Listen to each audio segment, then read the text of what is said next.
तो आज के वीडियो में हम लोग इम्पॉर्टेंट VBI क्वेश्चंस करने वाले हैं, जो कि बुक के अंदर से निकाला हुआ क्वेश्चन है। हिस्ट्री क्लास 10th का चैप्टर 3। ठीक है, तो चलिए चैप्टर 3 को शुरू करते हैं। दक्षिण पूर्व एशिया हिंद चीन, जो कि थर्ड चैप्टर है दक्षिण पूर्व एशिया हिंद चीन के बारे में। तो वही हिंद चीन के बारे में कि दक्षिण पूर्व एशिया ये कितना 3,02.80 वाला वर्ग किलोमीटर का ये एरिया है। ठीक है ना। आज के लाओस, आज का कहाँ है तो लाओस, कंबोडिया, वियतनाम के उत्तरी सीमा म्यांमार एवं चीन, दक्षिण चीन सागर और पश्चिम म्यांमार में पड़ता है। ठीक है ना। हो चिन मिन का दूसरा नाम न्यूकन आई क्वेक है। हो चिन मिन का दूसरा नाम क्या है? न्यूकन आई क्वेक है। अनामी दल के संस्थापक कौन है?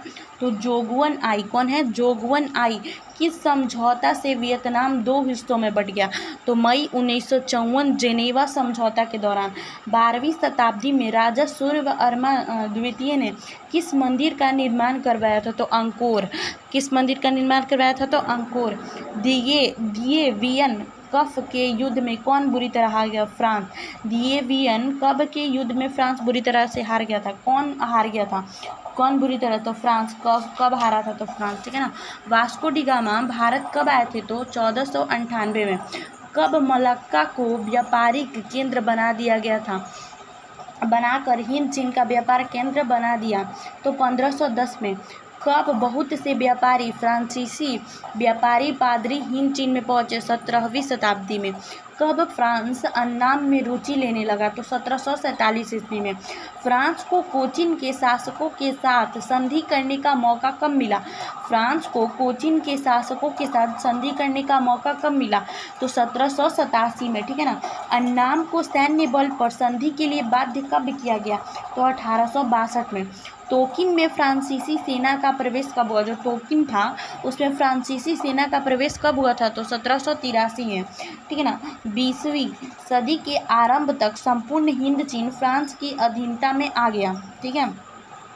कंबोडिया फ्रांस का उपनिवेश कब बना था? तो 1863 में। ठीक है ना। अन्नाम कब बना था? 1884 में। लाओस कब बना था फ्रांस का उपनिवेश? 1904 में। ठीक है ना। कब वियतनाम विश्व का तीसरा चावल निर्यातक देश बना था? जो वियतनाम है कब तीसरा चावल निर्यातक बना था? तो 1931 में। कब तक आते आते छात्र छात्राएं राजनीतिक पार्टियां बनाने लगे? 1920 तक। ठीक है ना।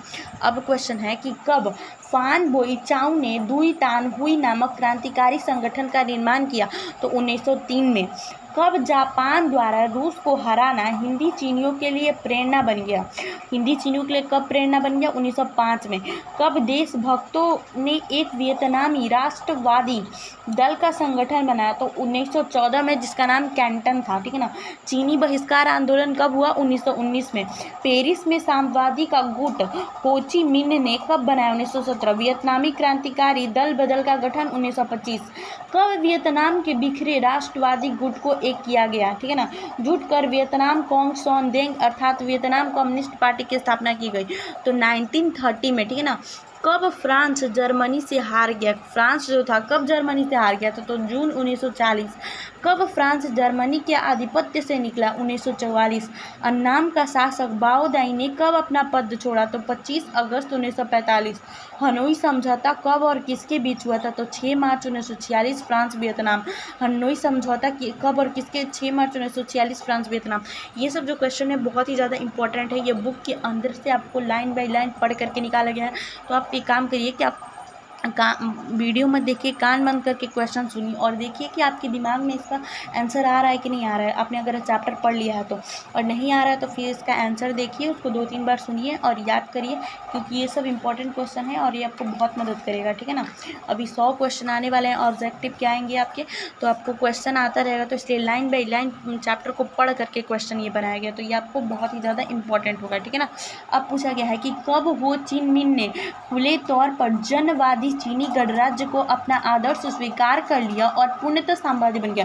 कि कब हो चिन मिन ने खुले तौर पर जनवादी चीनी गणराज्य को अपना आदर्श स्वीकार कर लिया और पूर्णतः साम्यवादी बन गए? कब? तो 1949 में। ठीक है ना।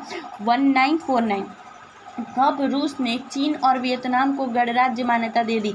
1950 में। हिंद चीन की स्थिति कब जटिल हुई? 1950 में। जेनेवा समझौता कब हुआ? 1954 में। हुआ क्रांति की शुरुआत कब हुई और उनके नेता कौन थे? तो 1939 में शुरुआत हुई और हुई निफुसो। ये इसका जो चाइनीज़ टाइप का है ना, तो इसलिए थोड़ा बहुत नाम चाइनीज़ है, ठीक है ना। कब स्पष्ट हो गया कि उत्तरी आयरलैंड के दो प्रांत फांगुलूसी और हो फ्रांस में साम्यवादी का प्रभाव था? 1954 में। कब संपूर्ण वियतनाम का चुनाव द्वारा एकीकरण कर सरकार का गठन हुआ? 1956 में। लाओस में राष्ट्रीय सरकार का गठन कब हुआ? 25 दिसंबर 1955। कब पाथेट लाओ की पार्टी ने नियो लियो हकसत NLSH के सदस्यों को भी सरकार में जगह मिली? 1957। कब सभी राजकुमारों ने संयुक्त मंत्रिमंडल का गठन पर सहमति प्रदान की? मई 1961। कब लाओस पर आक्रमण कर इस चैप्टर का बहुत ही ज़्यादा मतलब कि क्वेश्चन है, क्योंकि आप देखेंगे भी अपने चैप्टर में किसका बहुत ही बड़ा है, तो इसका एक और अलग पार्ट हम लोग लेकर के आएंगे, ठीक है।